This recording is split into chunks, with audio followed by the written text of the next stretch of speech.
Welcome to the LGBTQ New Americans Oral History Project. My name is Wilfredo Hernandez, and I'm the Arts and Culture Group Leader here at Brooklyn Community Pride Center. And I'm Jackie Yodashkin, Public Affairs Director for Immigration Equality. And today is Saturday, June 3rd, 2017. And we are here with... Ishalaa Ortega. And where are you right now? Where we are here located at Brooklyn Community Pride Center. Yes, thank you. Thank you for Hi, joining Ishalaa. us. Thank you for having me here. So can you tell us where you grew up? Well, that's a very interesting question because I've been all over. I born in Tijuana, Mexico, but I live in many different states in Mexico and here in the United States. So just to be a little bit of myself everywhere. I grew up in Tijuana until 7, then I moved to Sinaloa till 15, then I get back to Tijuana, then I go back to Mexico City, and then I get to the California, then Las Vegas, then Phoenix, and I'm here in New York. And we're happy to have you here. Mm-hmm. So Thanks. what was it like growing up in Mexico? Well, there is so many experiences, and I would like to be just within myself. And I will say that it was very difficult, especially because growing up being a queer person, transgender, gay, but a notorious one, or with all this femininity in your skin, is very, very difficult when you are in a society which show you that femininity isn't a good thing. Misogynistic societies always try to diminish and, of course, punish whoever tried to be a femme person. So yeah, it was a lot of bully, a lot of violence, a lot of criticism, a lot of hiding, all that that most people of my age suffer in that time in Mexico and most of the Latin American countries. That sounds like a difficult time. Were you able to find any sort of comfort in any activities that you enjoyed or any people that you were close to? I did always. I've been all my life a very artistic person, so I tried to join all of the activities related to art, and also my big refuge was books. I always get the best and highest scores or grades at every subject, whatever I study, and I think that's my refuge there. Studying is a good thing. Yeah. And you continue studying today, right? Yes, I am happy in as college students, and I'm really having a great evaluations and great grades. Yes, I'm so happy about that. I really enjoying these last 2 years, which give me a lot of hope in humanity. So can you tell us about when you came to the United States for the first time? Yeah, the first time it was in 2001. I illegally, as the term that I hate, but the one that people use, political correct. I illegally crossed the border 3 times. I was catched those 3 times, and I made it until the 4th one. I almost died in the desert when I was trying to cross the border. It was a really difficult, but at the same time was very adventurous because I was 20. Yeah, I was 20, and that was something that I have to do because I had a big problem with the police in Mexico. I mean, in Tijuana City. I was doing some show.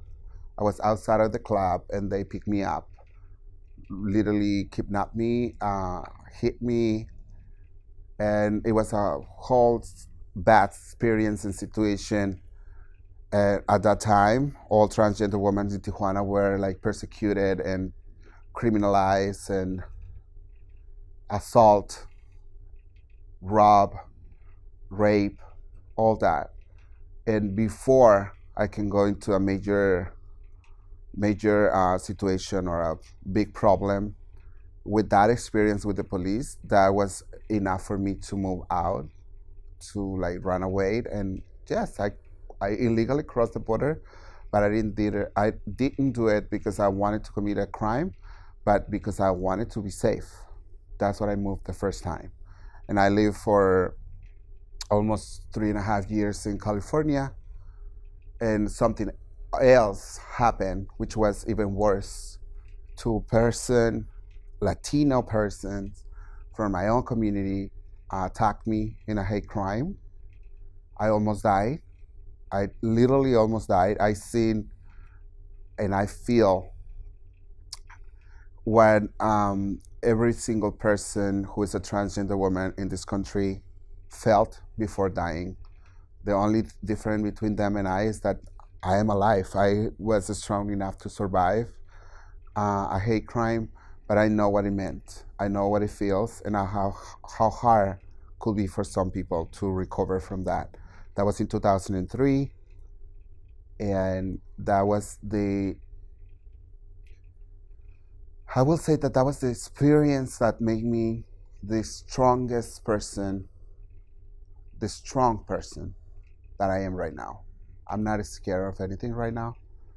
I feel safe in this country, but that experience gave me a lot, and a lot to think, and a lot to fight for, because there is so many people who continues being a target for the hatred for those who are close-minded. Yes. So, at some point after that, you went back to Mexico, is that right? Yes.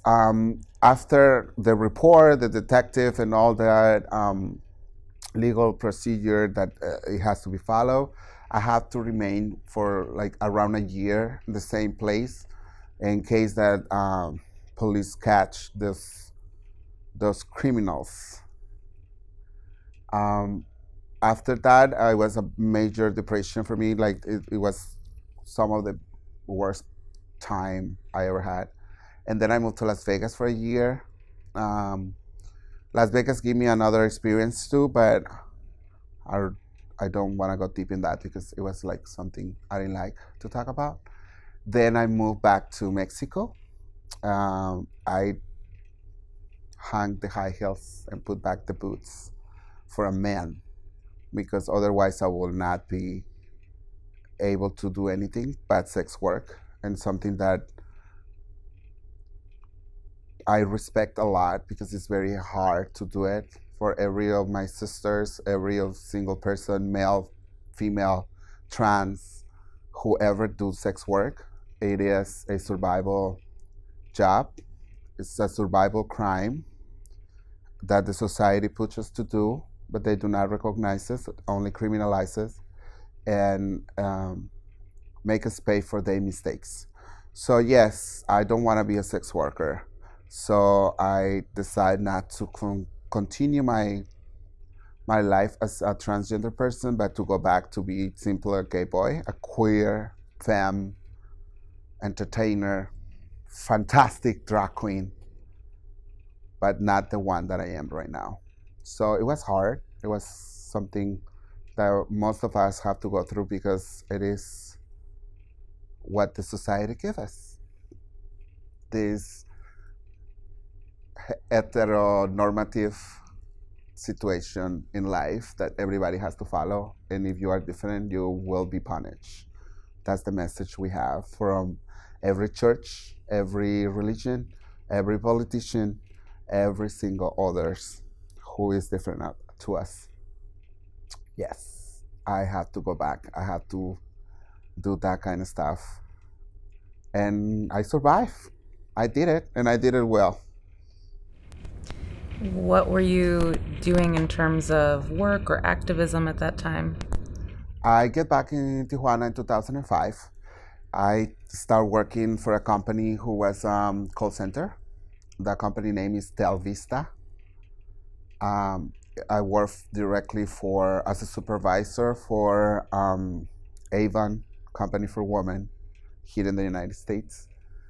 And I also do all this activism work, especially for trans community, trying to prepare this, the environment for me. I was working to get the right for them, but at the same time preparing the society for me to do this transition. The society in my city, on my town, was never ready for me because I can choose to do the transition, but I knew it that the only job that I will get will be sex work. So yes, I didn't. So I worked so hard for 6 years as a supervisor and as an activist and as an entertainer.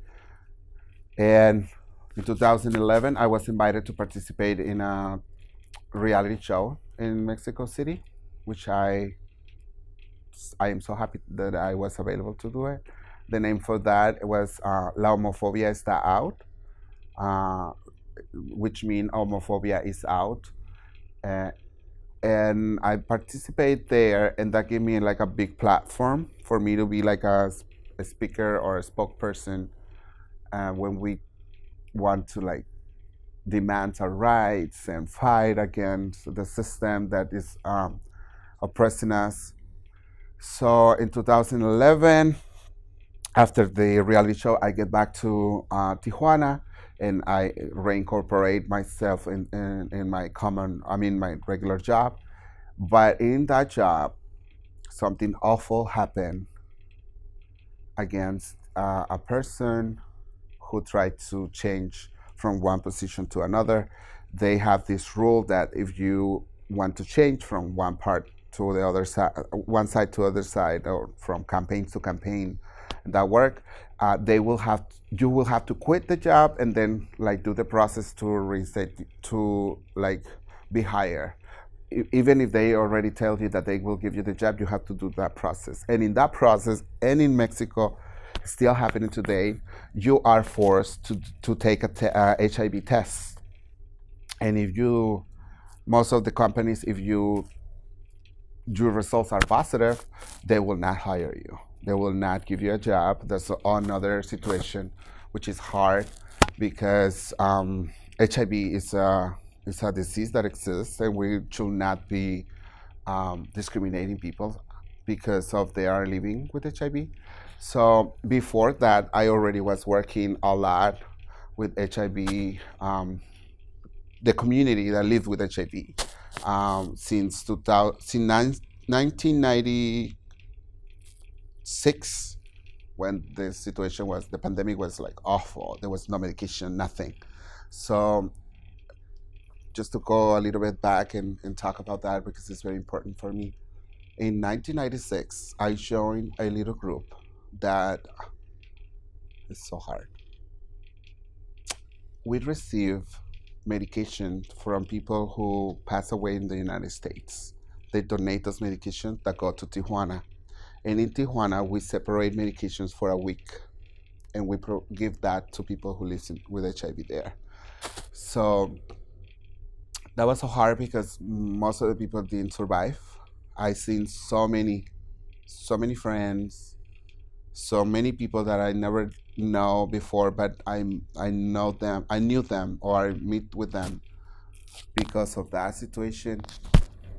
Yeah, that gave me also like a lot to think about, a lot to be scared of, a lot to be like out there speaking about the rights that we deserve, how injustice the government in every single country in this world is against the LGBT community, but especially with those who live with HIV, which is very hard because the stigma created because of the media, because of the religious leaders that says that was a perfect punishment for those who were sinners.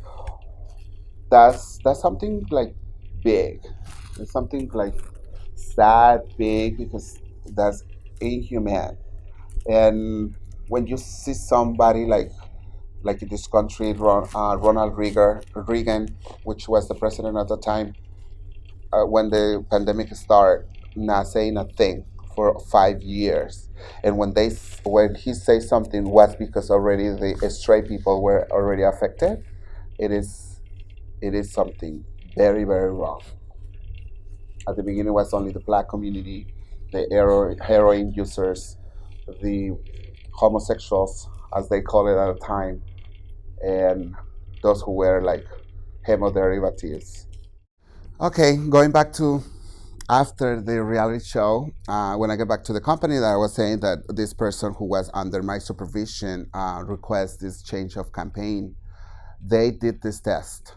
It was a woman, John, and they said that you're positive. You will not get the job. So get back to the position that you had before. So it wasn't that, that was already wrong. That was already like tough and ridiculous and the worst thing that anybody can do. But it doesn't stop there. What happened after it was that people from human resources start calling people who know that girl to tell them, like, if they were men, like, do you have sex with this person? She did positive. The results come back positive, and do the test. You so everybody, like, we're talking about like thousands of people in the company. Everybody knew about this person. So I really, really get so pissed, like extremely. I make a big scandal. I make a protest in front of the company.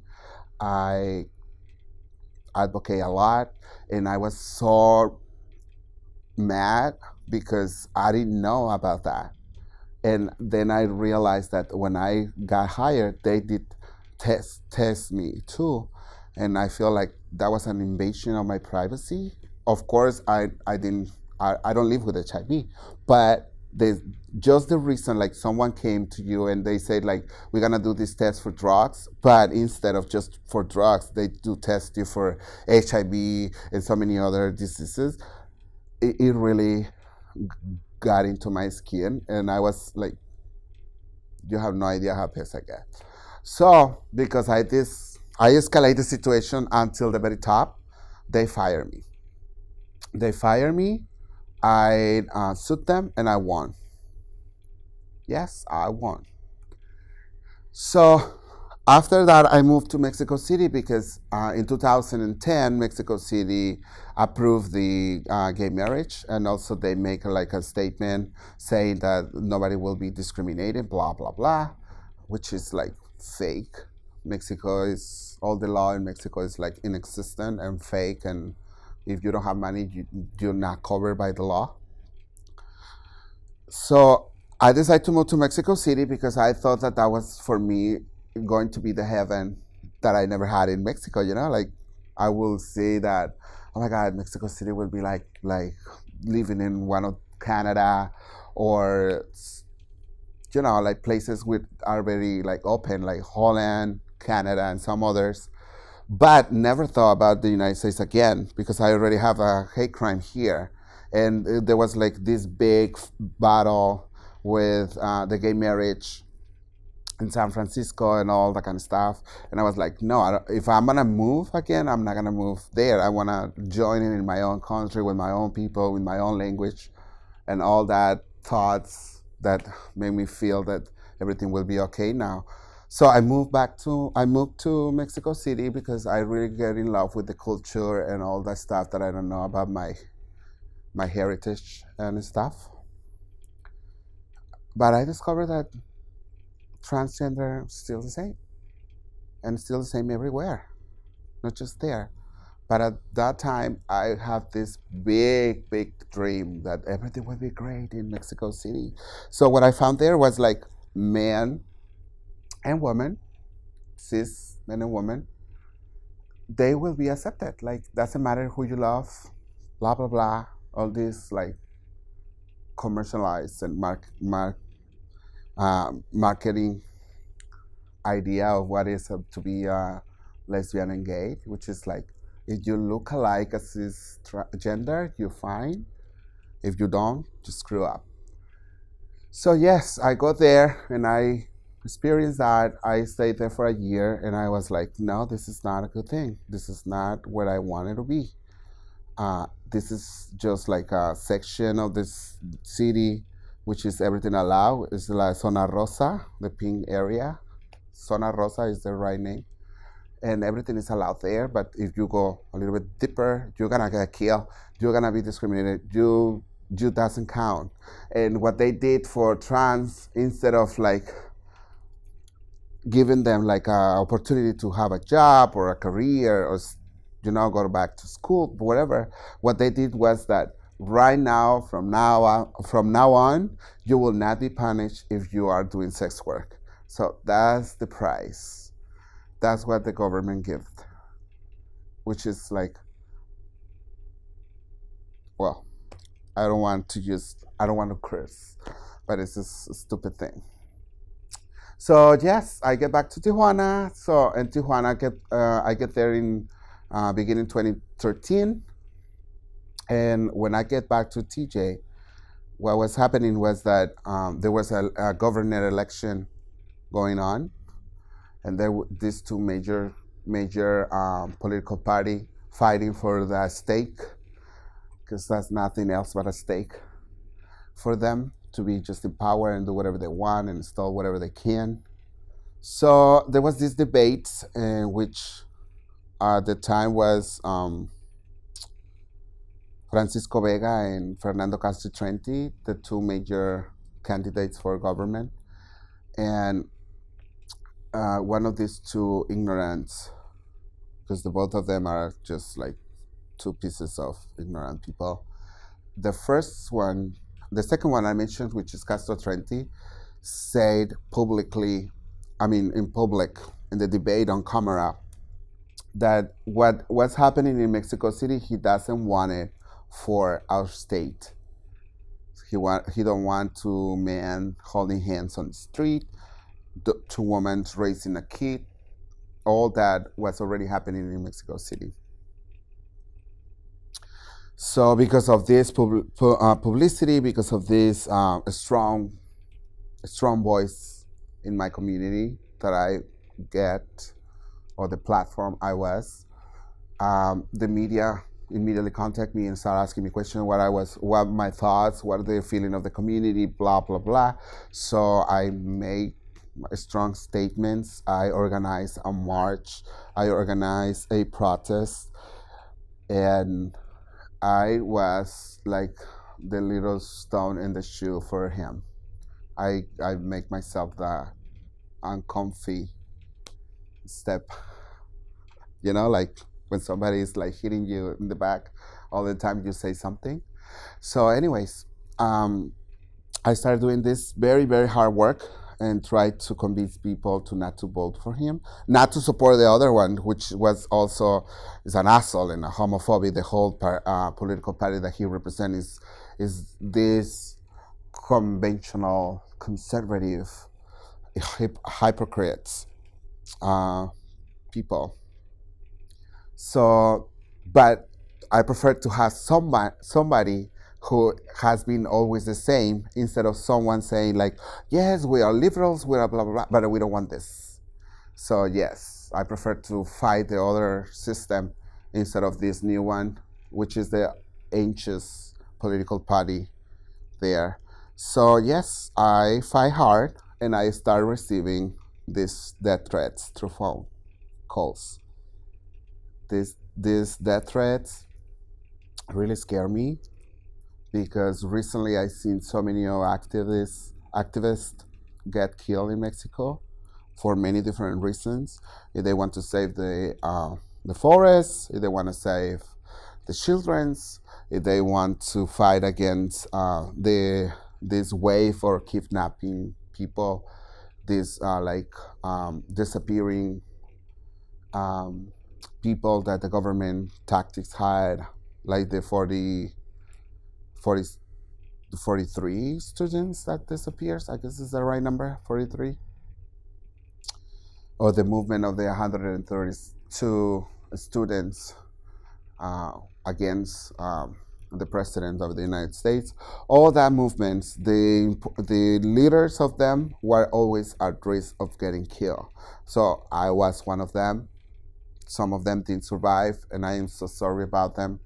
And and it is because we try to do better for our country and our world. And yes, at some point, I was invited in June 2013. I was invited to participate in, for the third time, in a U.S. consul as a representative of my community, celebrating the Pride Month. And I didn't assist. I didn't go to because I was so scared to leave home. But I decided to go. Like, I even cut my hair and tried to look different. And I went to the office of the organization that I was part of, and I am co-founder of, which is COCUD LGBTTI, and in Tijuana. And I went there. It was 5 p.m. meeting with Lambda Legal, which was part of the U.S. consul meeting. So they decided to visit in our office. They called me. They told me that come over, blah blah blah. I went there, and after they left, the meeting go on, and it was like around 8 when we done. I mean, when we finished, and then walking to my commute, somebody approached me and tell me the same thing that I was being told through the phone death threats, which was like they will kill me, they will wrap me up on a blanket and throw me in the street. That's the translation of "te vamos a encobijar," stop doing what you're doing. So I grabbed him from from his arm, and he like pulled it out and just ran away. So I start like walking as fast as I can to go to my commute. Then I go home. I turn off all of the lights. I wasn't there. I moved my car to somewhere else. I asked my partner to take it with him, just to make the house looking like nobody was there. I stopped opening my little shop because I have a little store there. So I stopped working literally, and I get in a paranoia mood that made me run away. And I asked one of my friends to give me a ride to the border, and I present myself there and asked for asylum. Yes, that's what happened in my last year in Mexico. And what happened after you presented yourself at the border and asked for help? Yeah, that was another big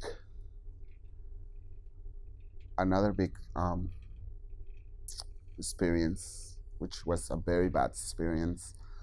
And your like moral go all the way down because you feel that you are working so hard, doing as much as I can to do better, and then what you receive as a crown is jail. It's like, okay, you do all that stuff, it's a good stuff, thank you very much, but you're gonna be in jail. So I was like, so when I asked for the asylum, what happened was that this discrimination, laughing at you, like finger point you, a star. So I asked for the asylum. They take off my passport, then take me to a room. A female officer come to search, and then she noticed that I was a trans person, and then asked for a man to get in, and then the men touched me everywhere. After that, there was this big, like, sitting area with a lot of chairs, like a lot of lines of chairs, and they sit me all in the front, all the way in the front, just for the rest of the people don't feel uncomfortable and stop, not to need to be seeing me. It's like, oh my God, you are like something, disgusting. So they put me all the way there. So someone show up and start giving like little mattress to everyone because we're gonna be there for the rest of the night. And they give every single one but me. So I have to stay the whole night sitting while everyone else was sleeping comfy well, not that comfy, but comfier than me in that little mattresses. I stayed there for that night, and the day after they moved me to somewhere to another place, and in the other place it was a similar situation. So they started like torturing me with my sleeping. So they didn't have a place for people like me. That's what I was told. And what happened was that I was sitting next to the officer that was taking every single person, like doing the intake form for every single person next to me.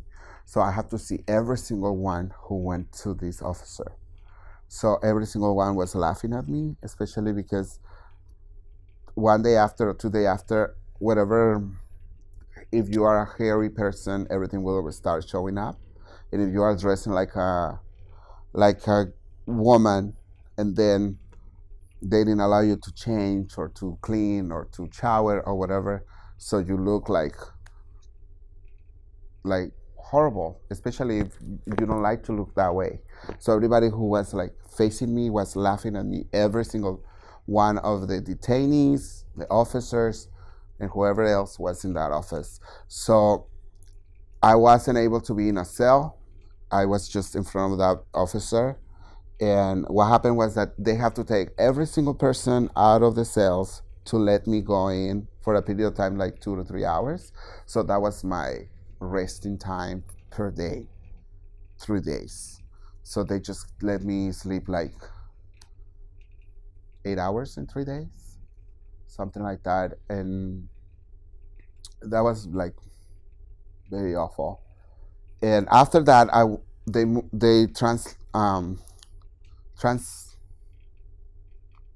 they moved me from that place to the official prison.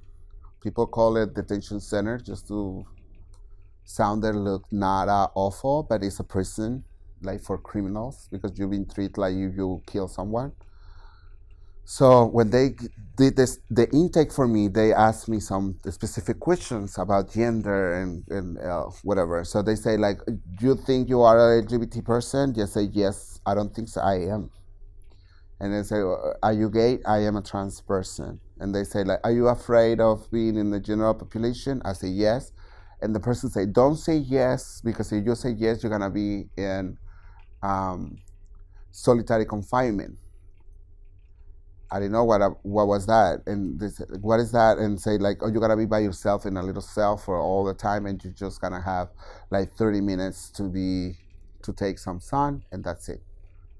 And of course, I was like, oh my God, I'm gonna go nuts, I'm gonna go crazy, I'm gonna like, even though I am already. So imagine yourself for a long period of time in a little space.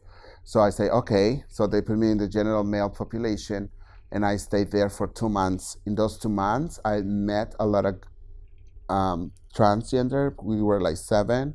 I also met a lot of persons' lives stories, especially because I feel myself that I am a friendly person, so I can speak with whoever. And also because when they dress you up like a male, you're like, not everyone is that much female appearance to not to look male in male clothing. So yeah, I look very more like a gay guy than a trans person. So it was more easy for me to navigate in a place where there is male only, than those who were like more female presented. So yes. So I met a lot of stories, but at the same time, I seen a lot of injustice there. If you don't speak English, especially, I already have this, not as much as I getting in my English language right now with college and everything, but I already know how to like have a conversation or ask for something. So I became the interpreter of most of the people there. So that was a good thing. But at the same time, for them was not like a good, for especially my trans community in there, was not a good thing, because most of us do not look the way we want. We were treated like a male. We've been called like, if they use a female name, they will not call you that way. They will call you with your official name, and they will also separate you from the rest. You will have to be located next to the shower where the cameras are like specifically located or better visibility, because we were target. Of course, you if you are female, and especially in a place where people that is like for years there, you are a target for to be raped.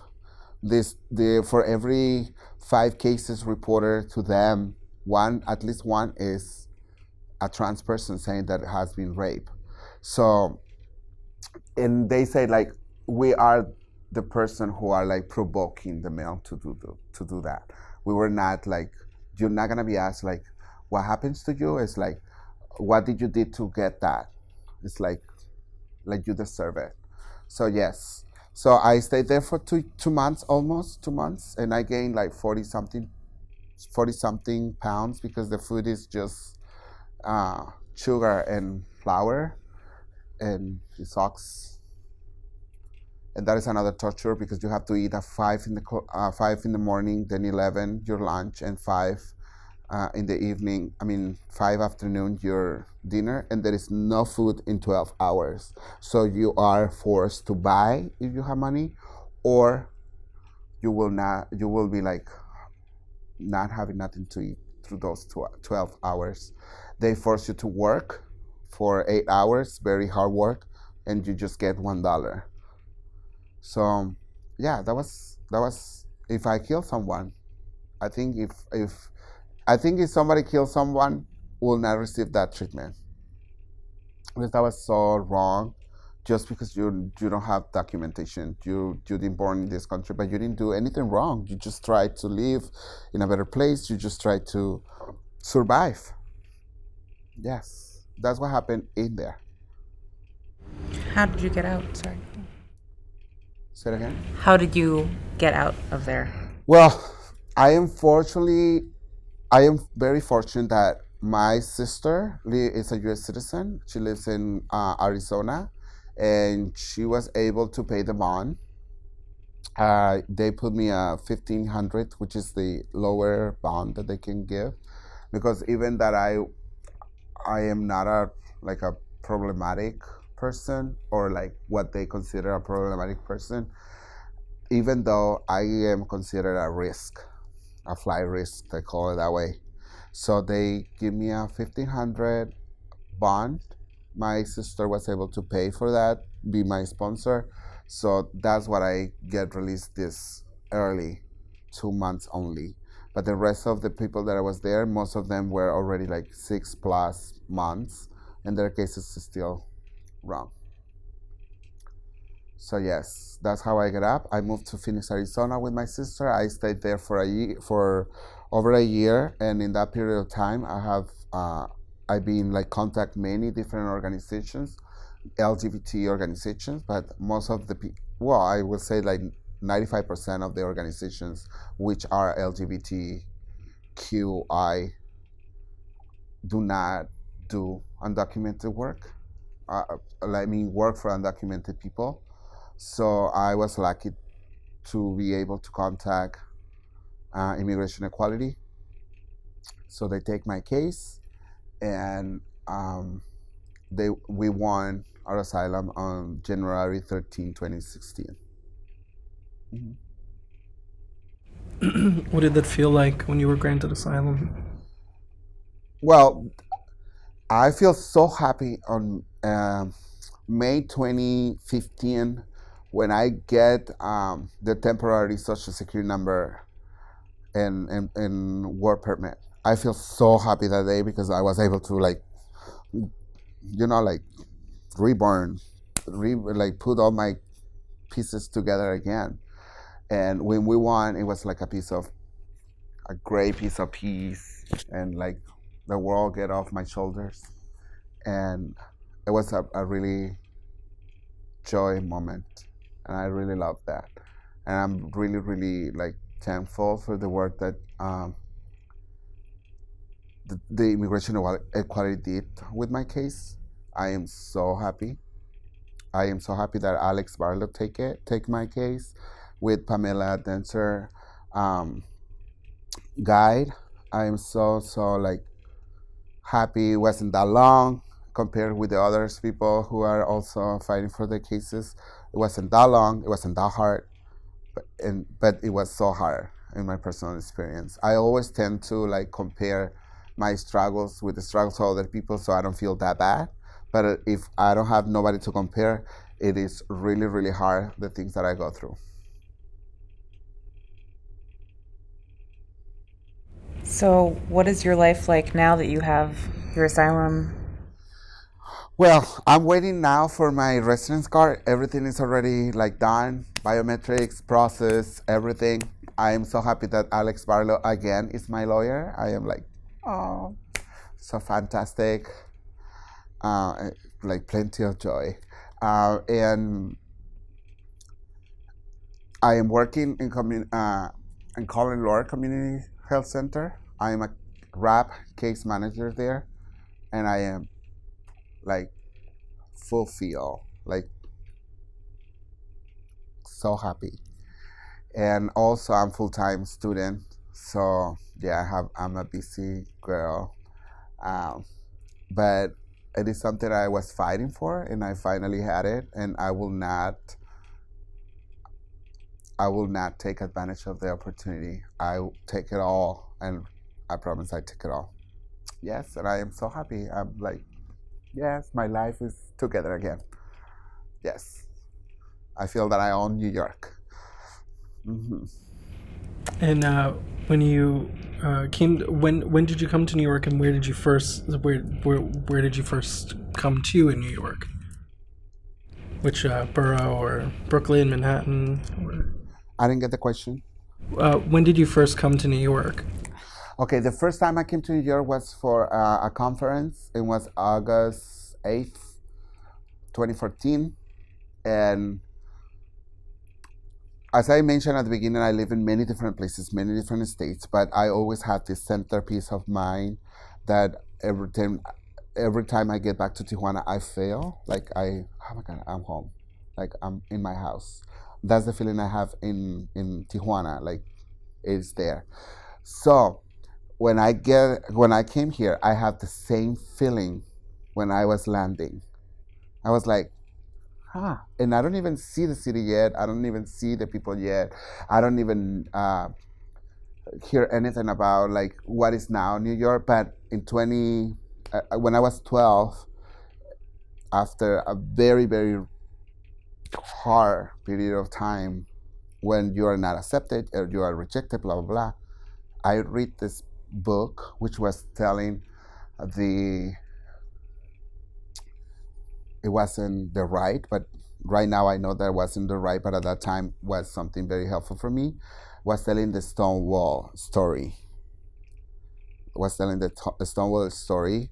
That book didn't mention Sylvia Rivera, didn't mention Martha P. Johnson, because you know the situation that is going on with this cisgender queer male people erasing everything.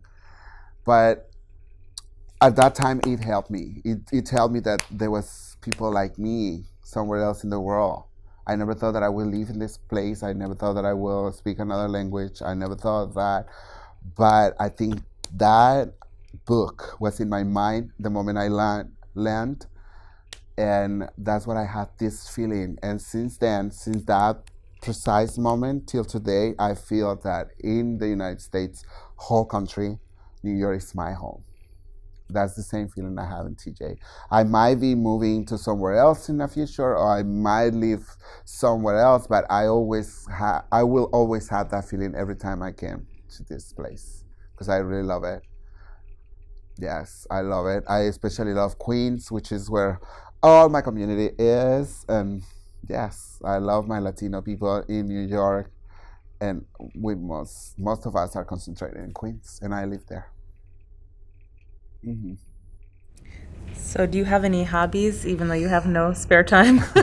Well, I don't have like that much time, but I always do hobbies. I like singing, writing, like creating stuff. I am always doing some shows here and there.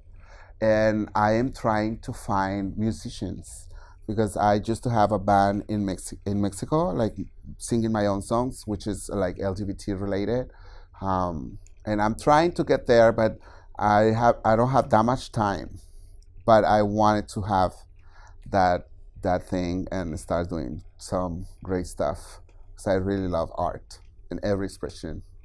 Yes, and I've been participating in theater with some readings and stuff that people invite me to, and it's been very like good for me because it's in a different language, and I am really enjoying like seeing the life through other culture, through other ways of thinking. It is amazing, and reading is always a good time thing and a good time.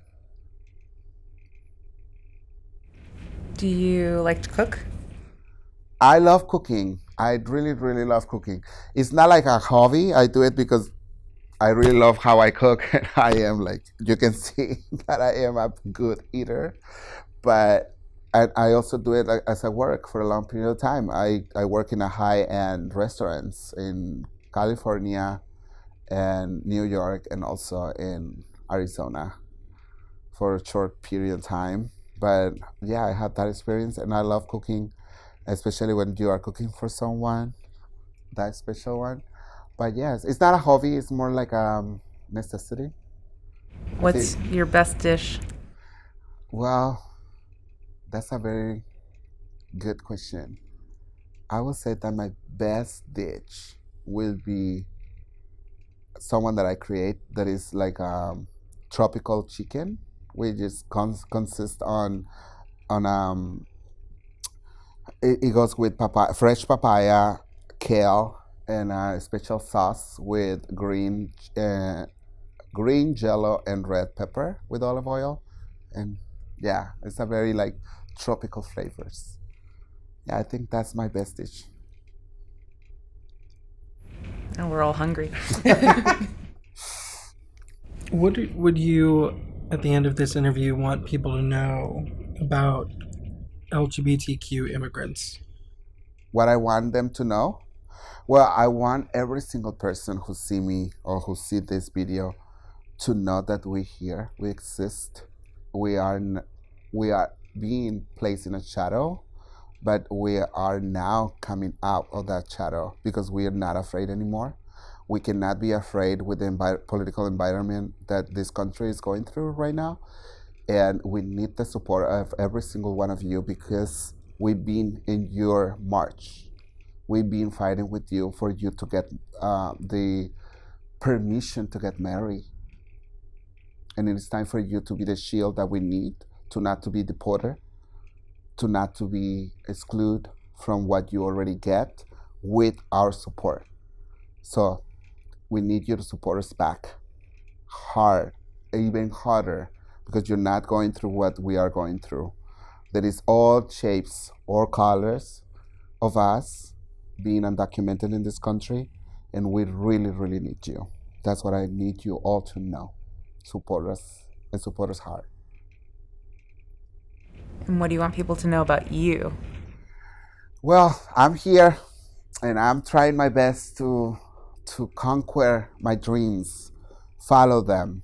I am working so happy, feeling so privileged to get the opportunity to be able to do a difference for those who live with HIV in New York and in the United States. And yes, find me out there if you need me. And if you just want to say hi and you don't need me, just do it. I am here and I'm not moving away anytime soon. Is there anything else you want to add to this? No, I just want everyone to enjoy life. I want every single one of you to feel love, beautiful, and I would like to all of you to pursue your dreams and conquer them. Thank Yes. you. Thank you all.